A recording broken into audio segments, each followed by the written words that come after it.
और वह मुझे मजबूती से पकड़ने की कोशिश कर रहा था और मैं हर संभव प्रयास कर रही थी उसे छुड़ाने का। मेरे डर के कारण चुप थी क्योंकि मुझे डर था कि अगर मैंने आवाज निकाली तो मेरी चीख पकड़ी जाए, चोरी पकड़ी जाएगी। और इस बात का फायदा उठाकर उस शख्स ने मुझे पूरे 2 घंटे तक। हेलो दोस्तों, स्वागत है आपका हमारे इस चैनल पर। आपको बेहद रोमांटिक कहानियाँ सुनने को मिलेंगी। अगर आपको हमारी कहानियाँ अच्छी लगती है तो प्लीज वीडियो को लाइक कर दीजिए और चैनल को सब्सक्राइब कर लीजिए। तो चलिए कहानी शुरू करते हैं।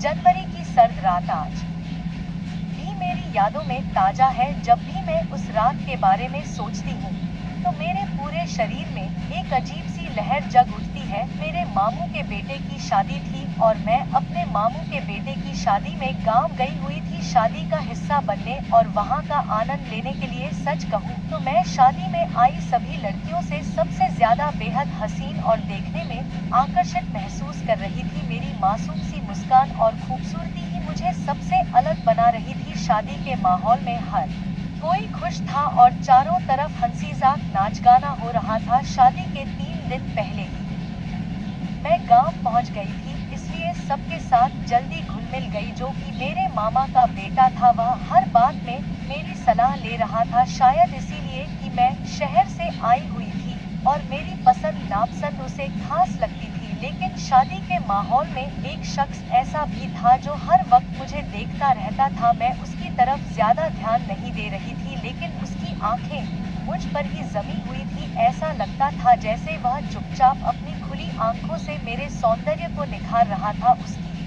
नजरें हर वक्त मुझे महसूस होती थी। मैंने इस बात को नोटिस तो किया था पर उस वक्त नजरअंदाज करना ही सही समझा। आखिरकार शादी पूरी हो गई और अब बारी थी शादी के बाद उस पहली रात की। शादी के दौरान मेरी दोस्त नेहा नाम की एक लड़की से हो गई थी। नेहा हंसमुख और बातों में, स्वभाव में अच्छी स्वभाव की थी और हम दोनों जल्दी ही अच्छी दोस्त भी बन गए थे। मैंने उससे हल्के फुल्के अंदाज में पूछा पहली रात में आखिर ऐसा क्या होता है जिसका इंतजार हर नवविवाहित जोड़े का होता है। नेहा ने अपनी आंखों में हल्की शरारत भरते हुए जवाब दिया, और मेरी प्यारी रंजना, इस रात का मतलब है ढेर सारी मस्ती। कैसे मस्ती? मैंने उत्सुकता से पूछा। नेहा ने हंसते हुए कहा, नई नवेली दुल्हन का अपने सपनों के राजकुमार से मिलन होता है, फिर दोनों दो जिस्म एक जान हो जाते हैं और फिर शुरू होता है ढेर सारा प्यार। इसके इन सब जवाब से मेरे मन में थोड़ी हलचल जरूर मची, लेकिन मैं चुप रही। शादी के माहौल में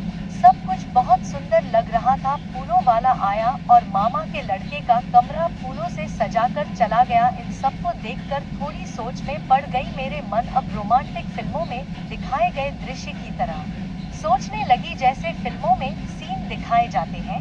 अचानक मेरे मन में एक विचार आया कि आखिर यह कैसी रात है, इसका अनुभव कैसे होता है। और यह सब मेरे मन में ख्याल भर था। मामा जी के घर के हर कोने में अब तक अच्छी तरह से वाकिफ हो चुकी थी। दुल्हन का जो कमरा लिया था उसकी एक खिड़की बाहर खुलती थी, लेकिन खिड़की से देखना या ताकझाक करना मेरे लिए सही नहीं था। लेकिन दिल था कि मानने को तैयार ही नहीं था। रात के करीब 11 बज चुके थे। भाभिया दुल्हन को उसके कमरे में छोड़ने के लिए गई। उस समय मेरा मन एक अजीब सी बेचैनी महसूस कर रही थी, क्योंकि अब तक मुझे कोई ऐसा रास्ता नहीं मिला था जिससे मैं इस नए अनुभव को समझ सकूं।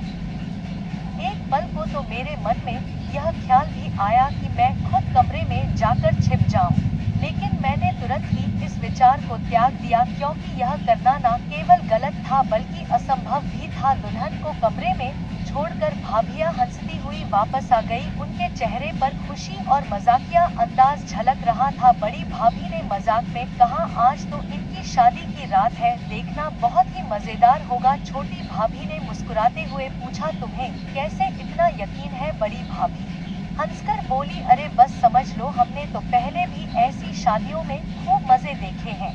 यह तो हर शादी की बात होती है। फिर दोनों भाभियों के बीच और भी बातें होने लगी, जिसे सुनकर मैं बहुत ज्यादा असहज होने लगी थी। सब लोग आपस में बातें करने में व्यस्त थे। मैंने सोचा कि यही सही मौका है, कमरे के आसपास जाकर कुछ और जानने की कोशिश करूं। धीरे धीरे मैं बाहर निकलकर खिड़की की तरफ बढ़ गई। बाहर का माहौल शांत था और वहाँ कोई भी नहीं था। मैंने खिड़की के पास पहुंचकर उसे खोलने की हल्की कोशिश की, लेकिन सौभाग्य से खिड़की पहले से ही आधी खुली थी। शायद इसे बंद करना वह लोग भूल गए थे। मैंने हल्के से खिड़की के अंदर झांकने की कोशिश की, लेकिन तभी मेरे कदम रुक गए। अंदर का नजारा देखते ही मेरे तो दिमाग सन रह गया था। मैं खिड़की के पास खड़ी होकर अंदर झांकने की कोशिश कर रही थी। मन में एक अजीब सी जिज्ञासा थी और मैं पूरी तरह उसी में डूबी हुई थी कि तभी अचानक मुझे अपने कंधे पर किसी का हाथ महसूस हुआ। मैं तुरंत ही चौंक गई और डर के मारे पलट कर देखने की कोशिश करने लगी। अंधेरे में